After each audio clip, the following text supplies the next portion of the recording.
Kita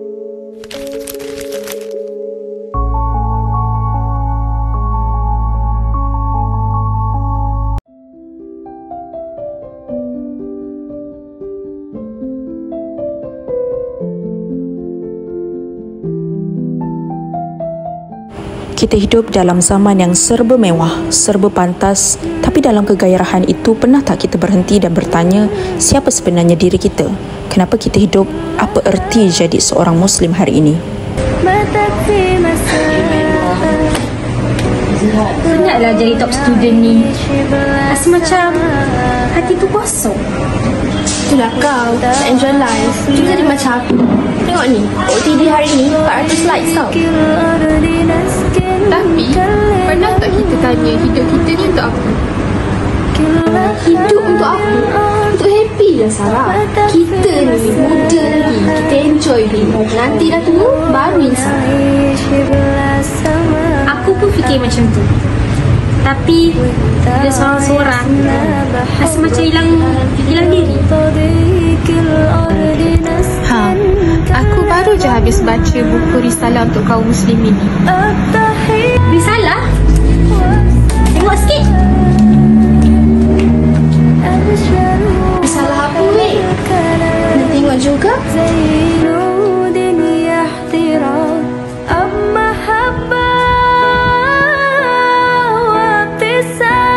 Dalam risalah ni, Prof ada tulis kita ni Islam dalam bentuk je, bukan isi.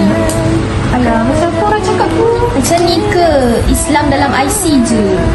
Yang tu. Contohnya, bila solat, kita tak tahu kenapa. Bila puasa, kita rasa diri kita tak dekat dengan Allah. Kita terlampau dipengaruhi dengan budaya luar sampai kita lupa dengan budaya kita sendiri.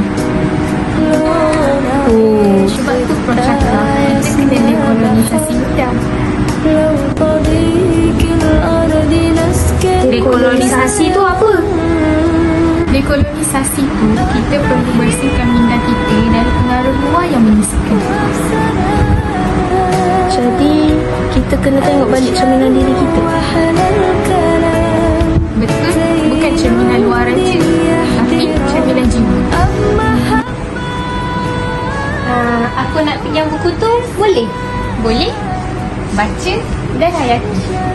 Okey.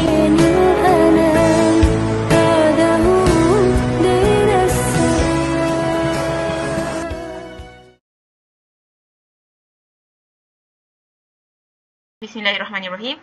Assalamualaikum warahmatullahi wabarakatuh dan salam sejahtera. Selamat datang ke sesi ulasan buku kita pada hari ini yang membincangkan sebuah karya agung hasil pemikiran tokoh besar dunia Islam, Risalah untuk kaum muslimin yang telah dikarang oleh Profesor Syed Muhammad Naqib Alatas. Bersama saya pada hari ini ialah 4 orang panelis yang akan memperincikan pelbagai aspek penting dalam buku ini dari pelbagai sudut pandang. Sebelum kita mulakan, izinkan saya memperkenalkan diri saya dahulu. Nama saya adalah Siti Nurain Hanani Menteri Iskandar dan barisan panelis kita ada 4. Yang pertama, Saudari Nur Huda binti Syukri Najib, dan panel kedua Saudari Nur Nadilah binti Hamdan, panel ketiga Saudari Harzatul Hasmah binti Daud, dan seterusnya panel keempat Saudari Nurul Iman binti Rosli. Baiklah, tanpa melengahkan masa, saya menjemput panel pertama Saudari Huda untuk memulakan sesi ini. Baik Saudari Huda, boleh tak Saudari ceritakan sedikit pengenalan buku ini dan biodata penulis buku Risalah untuk kaum muslimin?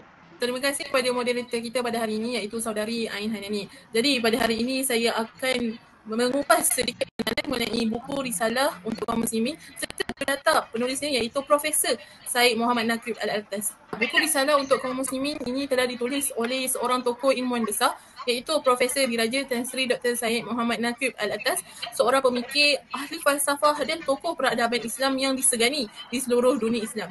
Beliau telah dilahirkan pada 5 September 1931 di Bogor, Jawa Barat dan merupakan rakyat Malaysia. Beliau memiliki latar belakang pendidikan yang tinggi, termasuk ijazah sarjana dari McGill University dalam bidang pengajian Islam dan ijazah Doktor Falsafah dari University of London. Baiklah, kita pergi ke sambungan biodata beliau. Beliau telah memberi sumbangan besar dalam beberapa aspek, termasuk beliau merupakan pengasas Institut Antarabangsa Pemikiran dan Tamadun Islam, pencetus konsep Islamisasi ilmu, penulis karya agung seperti Islam and Secularism dan The Concept of Education in Islam. menekankan konsep adab sebagai asas dalam pendidikan Islam. Keistimewaan beliau ialah beliau telah diiktiraf sebagai salah seorang tokoh pemikir Islam terpenting abad ke-20. Beliau juga mempunyai gaya penulisan yang mendalam, bernuansa klasik dan berakar pada tradisi keilmuan Islam. Baiklah, saya rasa ini sahaja daripada saya. Kita kembali kepada moderator kita. Baiklah, terima kasih Saudari Huda. Mari kita teruskan kepada panel kita yang kedua, Saudari Nadirah, yang akan menerangkan mengenai sinopsis buku. Silakan, Saudari. Baik, terima kasih Saudari Moderator. Bismillahirrahmanirrahim. Assalamualaikum warahmatullahi wabarakatuh. Salam sejahtera. Jadi kita pergi kepada ringkasan dan juga sinopsis buku. Okey, kalau kita tengok asal-usul buku ini merupakan transkripsi kata lisan daripada Profesor Syed Naqib Al-Attas pada tahun 1973 sewaktu beliau di UKM lagi, dan banyak perkara yang beliau sampaikan dalam syarahan telah dirakam serta dibukukan sebagai satu risalah pemikiran. Yang seterusnya adalah kita pergi kepada kandungan utama buku. Buku ini secara keseluruhannya membincangkan tentang faham-faham utama dalam pandangan hidup Islam yang perlu kita fahami secara mendalam oleh umat Islam itu sendirilah. Jadi ia bukan sekadar kita mengupas isu keagamaan, tetapi juga kita menyentuh aspek-aspek falsafah, aspek budaya, ilmu dan juga akhlak yang mana penting untuk membentuk jati diri sebagai seorang Muslim sejati. Seterusnya adalah isu yang ditekankan. Okey, salah satu perkara utama yang diketengahkan dalam buku ini ialah kekeliruan fahaman dalam kalangan umat Islam hari ini, sehingga boleh menggugat akidah, budaya ilmu itu sendiri dan juga macam mana cara kita berfikir serta kita bertindak sebagai seorang umat Islam. Apa matlamat buku ni? Memberikan kita panduan dan juga bimbingan kepada umat Islam supaya kita kembali semula kepada fahaman Islam yang sebenar, yang tulen, bukan yang palsu, bukan yang dicampur adukkan. Dan dalam buku ini apa pandangan Profesor Syed Naqib Al-Attas, iaitu yang pertama adalah beliau menyatakan punca utama kelemahan umat Islam hari ini adalah kejahilan terhadap Islam secara menyeluruh. Bila kejahilan berlaku, maka hilanglah kesedaran terhadap tanggungjawab kita sebagai umat Islam untuk menuntut ilmu dan juga menjaga akhlak. Dan apa akibatnya? Okey, akibatnya adalah umat Islam itu sendiri akan terperangkap dalam kekeliruan ilmu dan juga penyelewengan dalam amal. Macam kita tengok hari ini banyak ajaran-ajaran sesat, terpesong dan sebagainya. Lebih membimbangkan, umat Islam juga boleh terjerumus dalam penjajahan pemikiran kuasa besar dunia.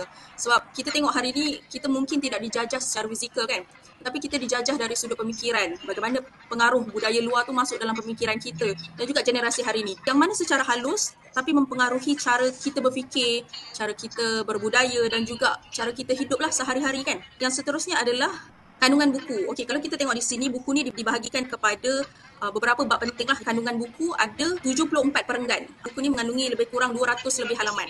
Seterusnya adalah bab-bab penting dalam kandungan buku risalah untuk kaum muslimin ini. Yang pertama yang kita boleh tengok pengenalannya adalah Profesor Syed Naqib Al-Attas nak menjelaskan definisi masalah umat Islam dan kenapa risalah ini perlu ditulis untuk kita. Yang kedua adalah soal, ini terkandung soal kehancuran jiwa kaum muslimin. Dalam bab ni, ia menekankan tentang kekeliruan dalam fahaman agama yang menyebabkan ramai Muslim salah faham tentang agama Islam itu sendiri. Yang seterusnya adalah perbandingan tamadun Islam dan Barat. Okey, kalau kita tengok di sini, Prof membandingkan cara hidup Islam dengan Barat dan menunjukkan perbezaan asas dan dalam pandangan hidup dua-dua tamadun ni. Okey, yang seterusnya adalah konsep Islam dan agama, yang mana bab ini menghuraikan secara jelas berkenaan dengan perbezaan antara Islam dan juga fahaman agama lain, terutama dalam konteks sejarah dan juga tamadun. Yang seterusnya adalah krisis identiti dalam tamadun Barat. Dalam bab ni menyentuh bagaimana kemerosotan nilai moral di Barat yang mana memberi kesan kepada masyarakat secara umum. Seterusnya adalah soal peranan akhlak Islamiah dan juga Nabi Muhammad SAW, yang mana bab ni menyatakan betapa pentingnya teladan dari Nabi Muhammad SAW. Yang seterusnya adalah soal bahasa dan adab. Okay, boleh baca di sini bagaimana penggunaan bahasa dalam budaya Islam dan apa kaitannya akhlak serta adab. Ada disentuh juga soal krisis kepimpinan dalam Islam, menyentuh tentang kelemahan kepimpinan dan peranan ilmu dalam memperbaiki keadaan ini. Dan akhir sekali, peranan akal dan wahyu dalam kehidupan, yang mana dia membincangkan bagaimana pentingnya akal dan wahyu itu perlu seiring dalam kita membentuk kehidupan yang sejahtera. Jadi saya rasa itu saja, mungkin terlalu panjang, tapi ini adalah antara poin-poin penting lah dalam buku Risalah untuk Kaum Muslimin ini. Sekian. Baiklah, terima kasih kepada Saudari Nadirah di atas penerangan yang sungguh jelas. Okey, seterusnya marilah kita meneruskan kepada panel kita yang ketiga, iaitu Saudari Harizatul mengenai kekuatan buku dan justifikasi. Silakan. Bismillahirrahmanirrahim. Assalamualaikum warahmatullahi wabarakatuh. Terima kasih kepada Cik Moderator kita. Okey, di sini saya akan memberikan sedikit penerangan berkaitan dengan kekuatan buku dan justifikasi pemilihan buku Risalah untuk Kaum Muslimin. 4 poin utama yang dapat saya berikan adalah: pertama, kritis dan mendalam. Buku ini telah menggabungkan pandangan beberapa falsafah yang tajam dengan kajian perbandingan tamadun. Yang kedua adalah mengungkapkan kesalahan dalam pemahaman. Buku ini juga telah membantu para pembaca untuk memahami kesalahan dalam pandangan dunia Barat yang menguasai pemikiran moden. Dan yang ketiga adalah relevansi semasa. Pemikiran Profesor Al-Attas, iaitu seorang ahli falsafah, telah memberikan panduan dan refleksi yang penting bagi kaum muslimin hari ini untuk mengatasi kekeliruan dan kritis identiti. Dan yang terakhir adalah kepentingan akhlak dalam pendidikan. Buku ini telah menekankan keperluan kepada pendidikan yang holistik dan dapat membentuk satu pemikiran yang benar. Okey, itu sahaja poin yang dapat saya berikan, diharap dapat difahami. Sekian, terima kasih, dan kita kembali kepada Cik moderator kita. Terima kasih Halizatul di atas penerangan yang sungguh jelas sebentar tadi.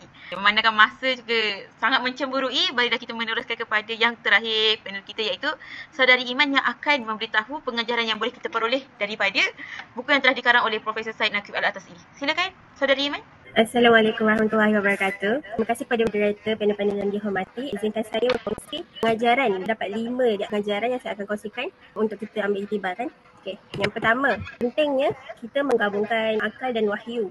Sebab akal ni memang anugerah Tuhan, tapi ia perlu dibimbing oleh wahyu, kerana tanpa panduan Al-Quran dan As-Sunnah, akal ini boleh tersasar. Okey, yang kedua kita boleh dapat ialah sebagai umat Islam, kita perlu memperbaiki identiti kita, bukan hanya berbangga dengan nama Islam pada IC, tapi kita perlu hayati budaya dan cara hidup Islam yang sebenar. Okey, yang ketiga, kita kembali kepada pemahaman Islam yang betul supaya sumber kita daripada sumber yang jelas, iaitu Al-Quran dan As-Sunnah. Jangan terlalu bergantung pada pendapat yang tiada sandaran seperti Google, seperti Wikipedia, betul tak? Yang boleh diedit. Okey, kemudian yang keempat, ilmu dan adab mesti seiring, beriringan. Kerana apa? Ilmu ni tinggi tapi tanpa adab dia akan menjadi bahaya. Sebab apa? Adab ni ialah asas dalam mencari ilmu dan dalam bermasyarakat. Okey, yang terakhir yang saya dapat kongsikan ialah kita perlu pemimpin yang berilmu serta berakhlak. Kerana bukan kita nak dia hebat dari segi pentadbiran saja, tapi juga nak dia faham akan agama dan menjadi contoh akhlak kepada rakyat-rakyat. Itu saja dari saya.